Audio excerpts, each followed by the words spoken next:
আসসালামু আলাইকুম। হালাল ইবাদত চ্যানেলের পক্ষ থেকে আপনাদের সবাইকে স্বাগতম। তো আজকে আমরা পড়ব তৃতীয় শ্রেণীর বাংলা পাঠ ৯ ব্যাঙের সাজা। এই ব্যাঙের সাজা অধ্যায়ের যাবতীয় যত কিছু আছে শব্দার্থ থেকে শুরু করে প্রশ্ন উত্তর, শব্দ বানানো, বাক্য রচনা যা যা আছে সব আমরা এই অধ্যায়ে শেষ করব। তো আশা করি তোমরা ভিডিওটা মনোযোগ সহকারে দেখবে। প্রথমে আমি গল্পটা পড়ে শুরু করি। গল্পের নাম হচ্ছে ব্যাঙের সাজা।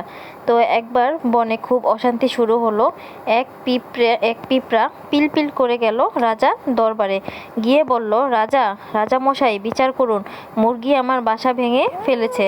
রাজা সিপাহীদের ডেকে বললেন, যাও মুরগিকে ধরে নিয়ে এসো। মুরগিকে নিয়ে আসা হলো। সে কক কক করে বলল, সাপ আমার ডিম ভেঙে ফেলেছে। সাপকে ধরতে গিয়ে পিঁপড়ার বাসা ভেঙেছে।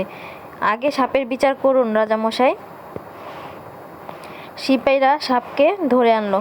সাপের লেজ থেকে রক্ত ঝরছে।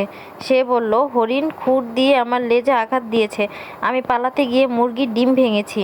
হরিণের বিচার করুন রাজামশাই। সিপাহীরা গিয়ে হরিণ ধরে নিয়ে আনলো। হরিণের চোখে ভয়। সে বলল, সারস পাখির দোষ। সে হঠাৎ ডানা ঝাপটেছিল। আমি ভয়ে দৌড় দিয়েছিলাম, তাই দেখতে পাইনি। সাপের লেজে পা লেগেছে। এই হলো আমাদের ২৬ পৃষ্ঠার গল্প। এরপরে আমরা দেখি কি আছে। রাজা বললেন, সারস পাখিকে ধরে নিয়ে এসো। সিপাহীরা সারস পাখিকে নিয়ে এলো। সারস বলল, বুলবুলি আমার মুখে ঢুকে পড়েছিল, তাই আমি গলা পরিষ্কার করতে খক খক করেছিলাম আর ডানা ঝাপটে উঠেছিলাম। বুলবুলির বিচার করুন রাজামশাই। রাজার আদেশে সিপাহীরা বুলবুলিকে নিয়ে এলো। বুলবুলি বলল, আগে আমার কথা শুনুন রাজামশাই। ব্যাঙের মুখে শুনেছিলাম রাতে ঝড় হবে। শুনে আমি বাঁচার জন্য জায়গা খুঁজছিলাম। গর্ত মনে করে সারসের মুখে ঢুকে পড়েছিলাম। ব্যাঙ মিথ্যা ভয় দেখিয়েছে, রাতে ঝড় হয়নি, তাই ব্যাঙের বিচার করুন রাজামশাই। রাজা সিপাহীরা ব্যাঙটাকে ধরতে গেল। ব্যাঙ গাছের নিচের গর্তের মধ্যে লুকিয়েছিল, কিন্তু লুকালে কি হবে, ব্যাঙের ঠ্যাং ঠিকই দেখা যাচ্ছিল। রাজা সিপাহীরা ব্যাঙের ঠ্যাং ধরে টান দিল। হেইয়ো, ব্যাঙের ঠ্যাং ধরে চ্যাংদোলা করে আনা হলো। রাজা বললেন, ব্যাঙ, তুমি মিথ্যা বলেছিলে কেন? ব্যাঙ বলল, ঘ্যাং ওর ঘ্যাং। শহরে বেড়াতে গিয়েছিলাম রাজামশাই। চায়ের দোকানে শুনলাম লোকেরা বলছে রাতে ঝড় হবে। আমি সেই কথাই বুলবুলিকে বলেছিলাম।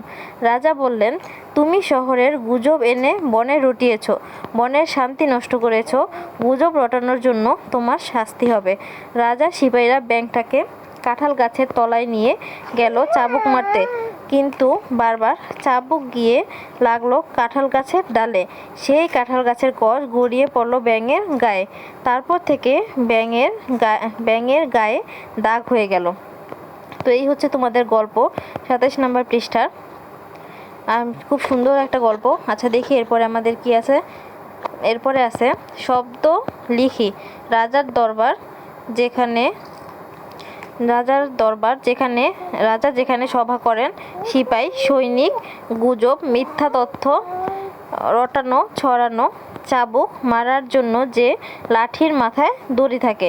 এরপর হচ্ছে আমাদের অনুশীলনীতে দেখো কিছু শব্দ অর্থ আছে, দেখো। এরপর আছে খালি জায়গায় শব্দ বসাই। তো আমরা আগে শব্দার্থগুলো একটু দেখি।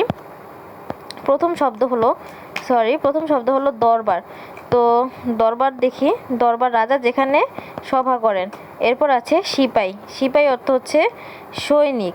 গুজব হচ্ছে মিথ্যা তথ্য।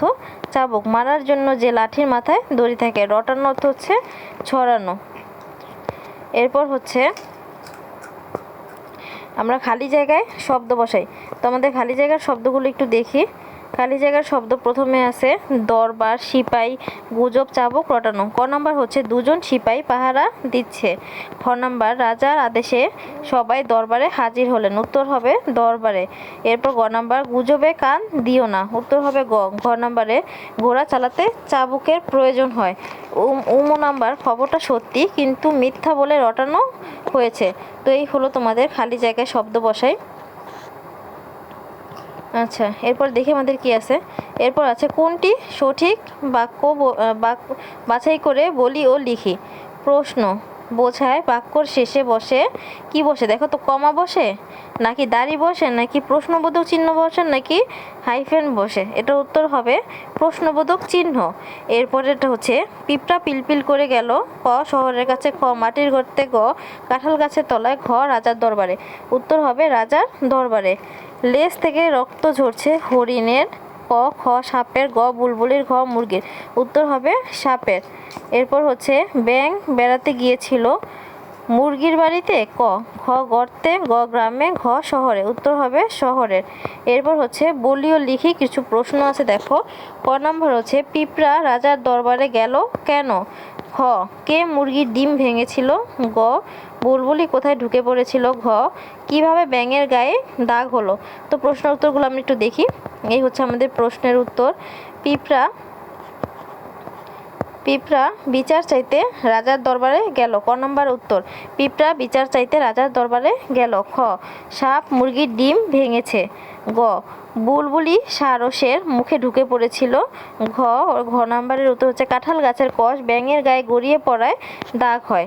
তো এই হচ্ছে 4টা প্রশ্নের উত্তর। তোমরা একটু ভালো করে দেখো, আমি আবার পড়িয়ে দিচ্ছি। ক নম্বর উত্তর হচ্ছে পিঁপড়া বিচার চাইতে রাজার দরবারে গেল, খ নম্বর উত্তর সাপ মুরগির ডিম ভেঙেছে, গ বুলবুলি সারসের মুখে ঢুকে পড়েছিল, ঘ নম্বরের উত্তর কাঁঠাল গাছের কষ ব্যাঙের গায়ে গড়িয়ে পড়ায় দাগ হয়। আচ্ছা, এরপর আছে তোমাদের 5 নম্বর আছে ডান পাশ থেকে শব্দ এনে বাম পাশে বসাই। তো আমাদের ডান পাশে শব্দ আছে কি কি দেখো। ঘ্যাঙর ঘ্যাং, কক কক, পিল পিল। তো পিঁপড়া কিভাবে ডাকে, পিঁপড়া পিল পিল, পিঁপড়ার জন্য হবে পিল পিল। মুরগি কক কক, ব্যাং হচ্ছে ঘ্যাঙর ঘ্যাং। টানতে টানতে বলো হেইও, টানতে টানতে বলো হেইও। এটার উত্তর হবে হেইও। আচ্ছা, এই হচ্ছে আমাদের 5 নম্বর। এরপর দেখি আমাদের কি আছে। এরপর আছে আমাদের ছবি দেখে নাম বলি, ছবি দেখে নাম বলি, একটি করে বৈশিষ্ট্য লিখি।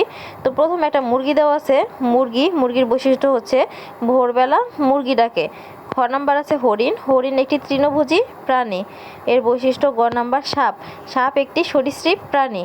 এরপর আছে সারসের পা ও গলা লম্বা। এরপর আছে ব্যাং ঘ্যাঙর ঘ্যাং করে ডাকে। এরপরে আছে বুলবুলি চঞ্চল স্বভাবের পাখি বুলবুলি। এরপর আছে পিঁপড়া পিলপিল করে চলে।